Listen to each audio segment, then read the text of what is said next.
So we have launched one of our children to college, and we're looking for ways to stay connected to him or her when they're far away, or maybe they're just down the road, but you still want to stay connected and show that person that you're thinking about them and that they still just are being missed at home. So talk to us about what you've done and how you've used college care packages to stay connected to your kids. Okay, and this is actually funny because last night we were having our family kind of like back to school dinner, and we really only have three kids still in school. We have two in college and one in high school, and our other two kids are, grown and doing adult things, grown and married and doing adult things. But we like to get everyone together, before we are all, separated to the four corners of the world and just be together and celebrate. And I brought this up and asked them, okay, tell me what your favorite care package items were, what this meant to you, what did you love about it? So it's very fresh. I love that. Yeah. So that was a fun conversation and very timely. And I would say again, start with why. Why are we doing this? Why are we sending care packages to our college kids? And that will kind of vary depending on where they're at and what's going on. I think first and foremost, it shows our kids and demonstrates that we are supporting them, not just with words that you got this and I'm praying for you, but also with some little acts and some fun things and practical stuff as well. I believe they need to know that we are for them. A lot of times our kids, they go off to college and they're thinking, oh, am I going to disappoint my parents? Or am I going to make them proud? And I know it's a care package, but it's also a way to just write some things in there, to include some things in there and let them know that we are for them. We are here. We are for you. And they need to just be reminded from time to time, you're loved, you're thought of, I'm in your corner. I'm not helicoptering, but I am cheering from the sidelines. Mm-hmm. And also the other thing that I hadn't really thought of until we were talking last night, and Krista, you brought it up with the spirit bags. It really demonstrates and cultivates this posture of gratitude. It gives our kids an opportunity to practice that and to recognize, oh my gosh, someone's thinking of me and specifically intentionally doing things to show me love. And I now can show them and tell them how much I appreciate that. And we're modeling that for them to love others well. So some of the responses from my kids have been kind of funny, and some of them have been very heartwarming. I know that, my daughter, well, our middle daughter, so we have three girls and two boys, and we have had four of them go through college. Two are out of college, two are currently in, and then we have one who is in high school and will eventually end up there. And one of our girls, I mean, she had a really, really rough freshman year out of state. In her mind, she was determined, I want to go out of state. I want to go to a big Southern school. I got this, peace out. And it was not all that she had imagined. And this happened. I mean, it's just part of life for our kids to, learn through some failures and hard things. And that's a hard thing to watch. But this was a time where I was really sensitive to that. And the care package sending and note writing and prayer giving and verse scripture written out, and just the little things to care for her really helped minister to her soul during that time. And of course, there were other things that we did as parents. The care package was one aspect of that. So I think that according to my kids, it made them feel like they were cared for. It made them feel like they were thought of. It really helped at strategic times, and I'll talk about that in a minute, to just give them something to look forward to, a little oomph, a little like, okay, a little pep in my step now, a little fun break. And also, I'm huge about sending extra baked goods in my care packages so that they can share with Yes. dorm mates and neighbors Mhm. down the hall. Because again, you know me, and I'm like all about that community and that connection. And so I'm going to give you an easy way to do that by sending extra.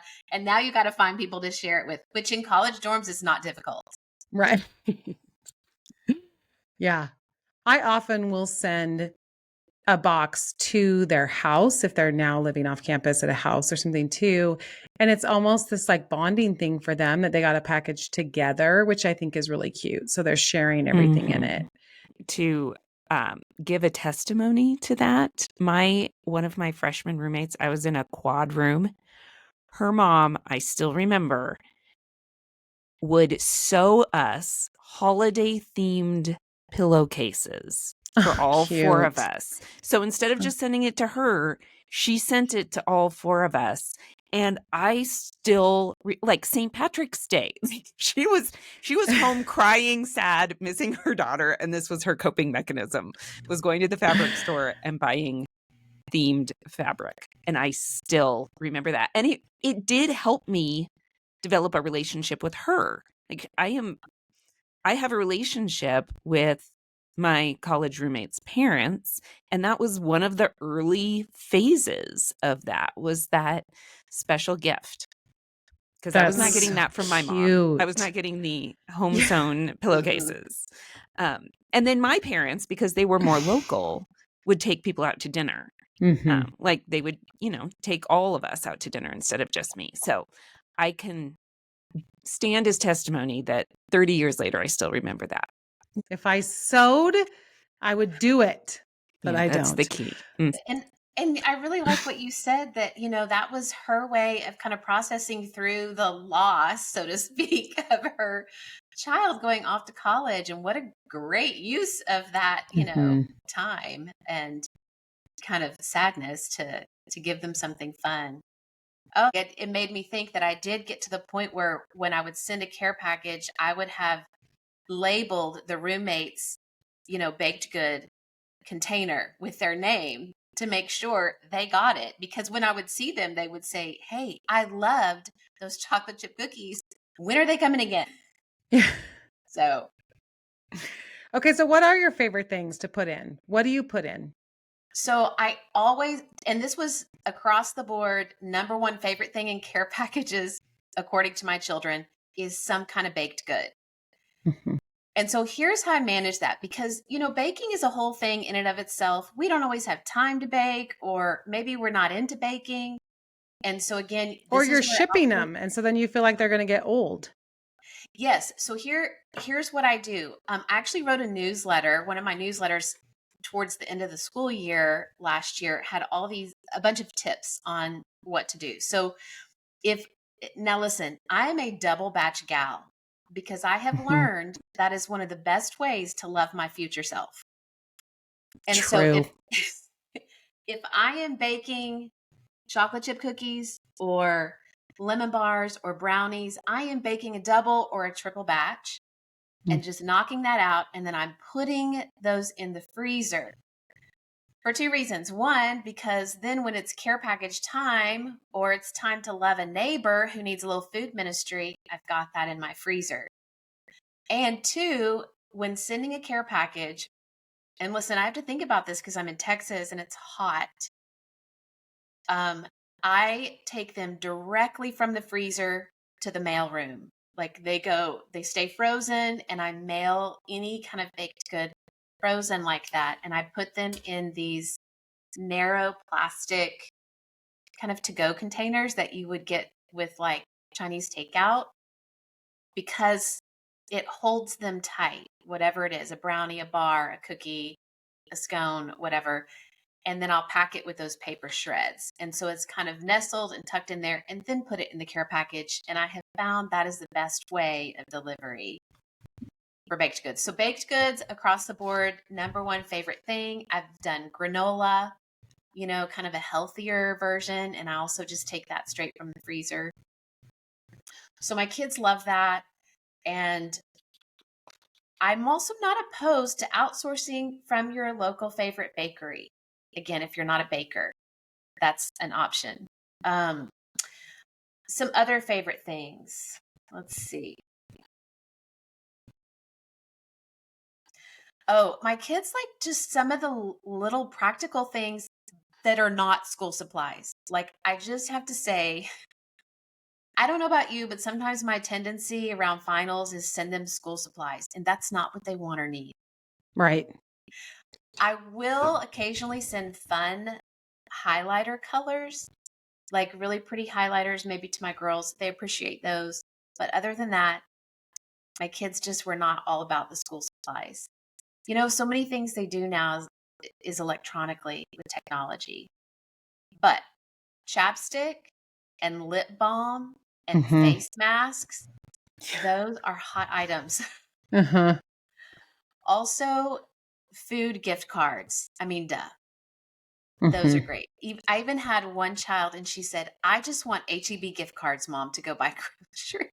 And I'm like, child, we're paying for you to have groceries. What? We need to have another conversation if that's what you're wanting. But the fun gift cards are a huge hit. I always try to include something that is kind of a stress reliever, fun. And some of the favorites are silly string, especially if they're in a dorm. That's a blast. Also, the latest hot fun thing is the slap hands game. Have you seen this? Yes. They're like these rubbery, you hold the end of it and then you toss kind of the hand and it slaps down on the table and grabs a coin or whatever. Just Google it. You'll die laughing. And so fun, silly games like that they can just take a break from studying or do something fun with their roommates.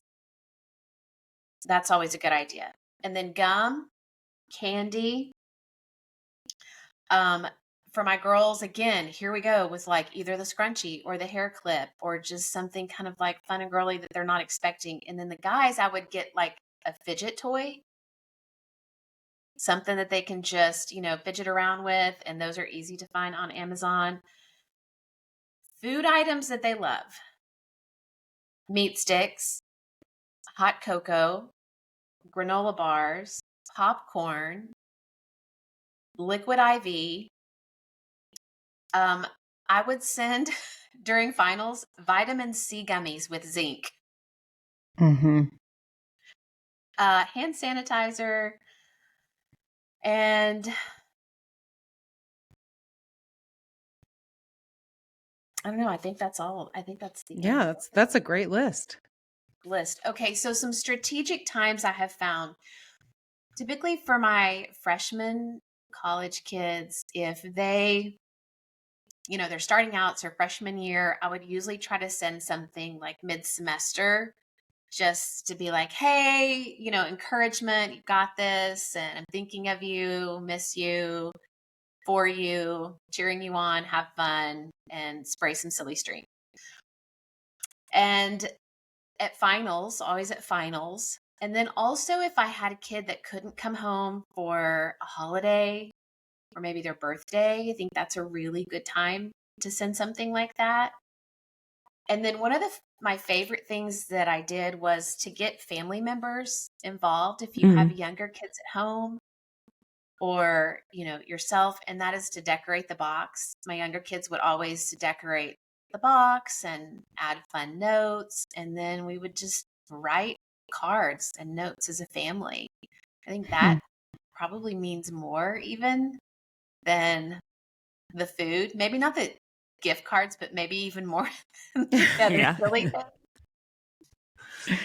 Yeah, we've had kids go to school close and far away, and I would say they equally appreciate the care packages. Everybody wants a care package, even if they're going to school close to you. It's just fun. Yeah, I would agree. And close, you can deliver. You don't have to put it in the mail. Yeah. And what about themes? Because I think a theme, kind of like we talked about with the spirit bags, a theme can be helpful in deciding what's inside. So like the holiday pillowcases, for example. So a holiday care package. I have a group of friends. We've done Halloween, which just, it was like mid-semester. So that's kind of why we chose that. And for my daughter's house last year, I did Rush. They were getting ready to do recruitment from the sorority side. So I did things that I thought they would need, just like stamina things, right? Like ibuprofen and granola protein bars and those kinds of things to get ready. What are some other themes that people have used when putting together a box? I'm thinking Mhm. hydration and vitamin C and maybe tea bags and honey, or things that would be comforting and help them get through finals. Maybe it's a survival kit. Like you're going to, your final survival kit. I do really like the holiday themes. I think Halloween would be so fun. I'm thinking flashlights or headlamps and, those, I don't know, fun things you can get at the Halloween costume store that they can put in their mouth. They're just, I don't know, just fun stuff. And of course, candy. So I've organized a college care package group for years. And a part of why I organize that is because it forces me to actually do one. Because then I'm like, okay, it's on the calendar. This is what I'm doing. And we do it 4 times a year. We do fall, and that's just after they've gone to school. So about a month, month and a half in. We do Christmas/finals. And then we do a Valentine's, and we always put a theme to them, but the Valentine's one. And then we'll do like a March Madness/finals one on the other end. So we just do 4, but it's so fun because everybody brings something and every group decides what monetary value they want to do. But for ours, we decided $5 item for each kid. And then people could bring whatever they wanted. I had note cards that had to do with that theme. And so people could write their notes right there, put them in a lot of people just brought the box, they stuffed it there, and then they took it straight to the post office. And I'd usually have something for the moms, and I'd always have the moms share something.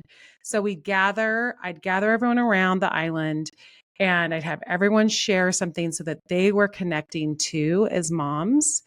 And then we would do the care packages together. And they'd also explain what they brought, why they brought it. And that was fun because sometimes that had a story of why they brought something. Like one of the moms loved to tie-dye socks. So she'd always do these cute themed tie-dye socks. It was darling. And we're like, great. Another mom, she did those professional cookies. And so she would write their names on the cookies, on the sugar cookies. I mean, it was amazing. I was like, what in the world is this? But that was something more homemade that she did, but it was so special. It was like so prized in the boxes.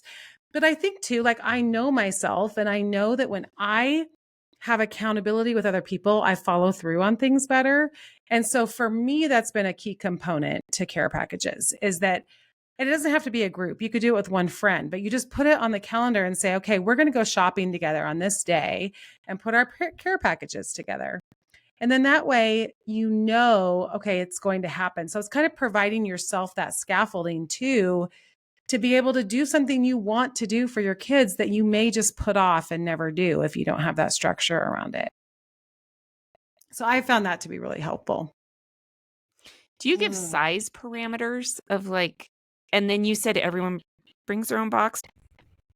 I mean, everyone tries to do somewhat smaller items, because we know most of us are shipping things to other places. So most people have tried to do something somewhat small and not very breakable. So that is something that, I mean, every once in a while, someone will do a mug, like a cute holiday mug, and I'll just wrap it. But for the most part, I mean, we've done all kinds of things. We've done, lottery tickets, which the kids love those. We've done, Awesome. cash in a $5 bill in a certain, way, in a creative way. People have just done all sorts of things.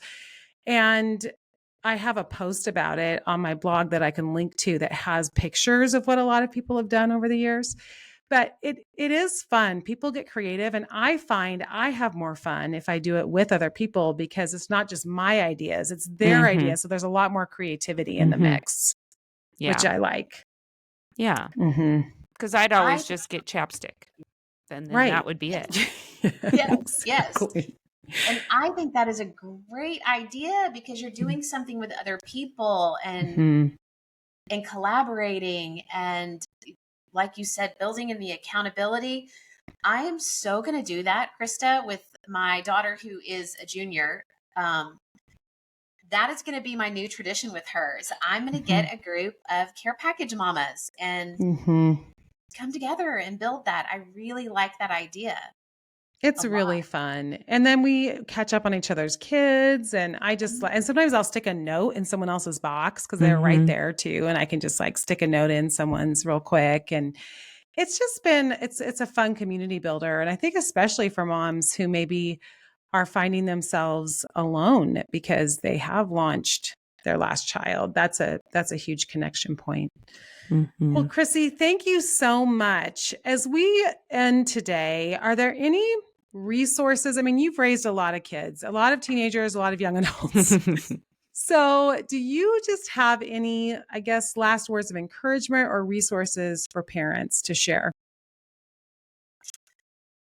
I think if I could give like one thing that I think is really necessary for parents as we launch adult kids and we raise teenagers, and that is not to do it alone. I mean, you really need to surround yourself with even a few other parents who are walking this journey together so that you know, okay, I'm not alone. I'm not the only one who's struggling with this. I'm not the only one facing these challenges. And then you can lean on one another to support one another, pray for one another, share ideas and tools and resources that have helped you. I think, it's a danger in our society to isolate and feel like you're alone and the only one, or your kid's the only one who's having these issues. And then, you feel like, what have I done wrong? And so having that community is my number one advice. Surround yourself, even if you're the one that has to start a care package group and cultivate some connections with other parents. I mean, that actually, Krista, is a great idea for those who are like, how do I even meet other parents in this stage of life? There's one right there. Mm-hmm. And it may be us who it's up to us to cultivate that. I think some other resources I could suggest. We have a really good friends who have an amazing ministry. We've known them. We've actually raised kids together. They have 5 kids. We have 5 kids, all around the same ages. So we've gone through all of those life stages together, even though we don't live in the same city anymore. And they have a ministry called Info for Families, INFO. And it stands for Imperfect Normal Families Only, which is so great because we all are imperfect, normal families. And they have a wealth of resources for all ages of children that you're raising and for families who really want to make the most impact on their kids and really have some confidence as they parent and walk through these different stages. And so I highly recommend their website. They have a couple of books. There's one that's about to launch right now that is great. So I would check out Info for Families. That's been a huge resource and one that I've recommended a lot for parents. I love that. Thank you, Krisi. Well, this has been so helpful and fun. I hope it encourages parents and uncles and aunts and friends and leaders, ministry leaders or school leaders to step up for the kids in their lives. I love it. Thanks for the inspiring conversation. Thank you.